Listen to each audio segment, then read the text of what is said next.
आवाज इतना गिर चुके हो कि इतना मासूम बच्चे के लिए तुम बोल रहे हो कि वो बच्चा मेरा नहीं है। मेरी बच्ची को दोबारा इसने कतर ले जाके मैनेजर के साथ एक रात एक दिन के लिए स्वीट रूम में रुकाया।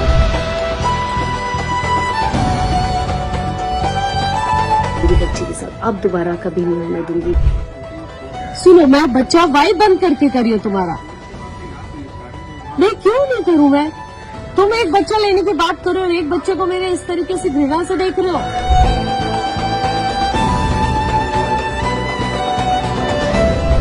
मेरे 2 मासूम बच्चे हैं, उसमें से एक मेरी बच्ची के साथ 2012 में जो चीज हुई थी, जो बहुत जल्दी वो भी कोर्ट में है, जो इस आदमी ने उस चीज को भी नकारा। फिर उसने मेरी बच्ची को दोबारा इसने कतर ले जाके मैनेजर के साथ एक रात एक दिन के लिए स्वीट रूम में रुकाया। 12 साल की बेटी को, कोई 12 साल की बच्ची को एक स्वीट रूम में कैसे रुका सकता हो, जबकि खुद दुबई में आप रह के आप पार्टी कर रहे हो, आप एंजॉय कर रहे हो, घूम रहे हो, और उस बच्ची को कतर भेज दिया है। तो ये सब चीजें मैं देख रही थी। इसके अगेंस्ट जाके मैंने जब ये चीजें किया है तो उनका भड़कना, उनको ये लगा कि मेरे पास पावर है, पैसा है, बच्ची की कस्टडी मैं लूंगा। ऐसे आदमी के हाथ में तो मैं बच्चा कभी नहीं पलने दूंगी, चाहे कितना बड़ा भी सुपरस्टार हो। मुझे नहीं कोई फर्क पड़ता है।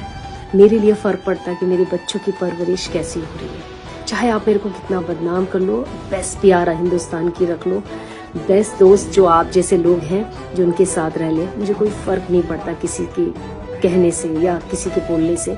मुझे फर्क पड़ता है कि मेरे बच्चे किस जगह पल रहे हैं, किस लोगों के हाथ में पल रहे हैं।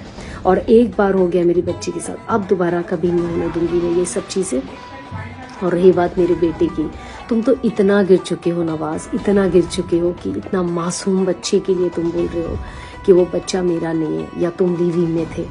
तुम इतना गिर चुके हो कि तुम्हारी तो मैं बात ही नहीं करूंगी यार। क्योंकि जिस आदमी की सोल, उसकी अंदर का जो सोल, उसकी जो रोशनी होती है, वो सब जल चुकी है, खाक हो गई तुम्हारे अंदर। बहुत जल्दी लोगों के सामने आएगा।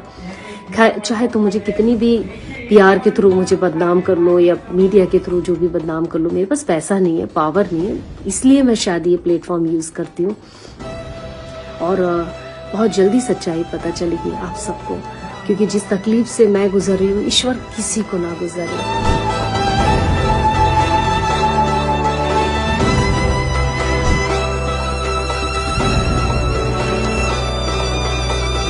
हाय कंगना, कुछ टाइम पहले मैंने न्यूज़ देखा और बहुत बुरा लगा मुझे।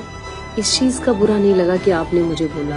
आप तो हर किसी शख्स को बोलती हो, कोई नई चीज़ नहीं है। तो आपका बोलना मेरी नज़र में वो इतना इम्पोर्टेंट नहीं है, ना उसकी वैल्यू है मेरे लिए। खैर, आप एक महान कलाकार हैं, बहुत बड़ी महान कलाकार है। आप महान इंसान बन जाते यदि किसी की प्रॉब्लम समझ लेते। आपको ये नहीं पता कि ये लड़ाई पैसे की नहीं है, ये लड़ाई किसी के बंगले की नहीं है, ये लड़ाई किसी प्रॉपर्टी की नहीं है। ये लड़ाई एक माँ की बच्चे को बचाने की है, जो उसकी कस्टडी चाहती है। क्योंकि मेरी बच्ची के साथ जो जो चीज़ें गुजर रही है वो आप लोग को नहीं पता, और ईश्वर ना करे किसी को पता चले, क्योंकि ये तकलीफ कोई झेलना भी नहीं चाहिए किसी को। मैं नहीं चाहती कि ईश्वर किसी भी बच्चे को ये तकलीफ हो।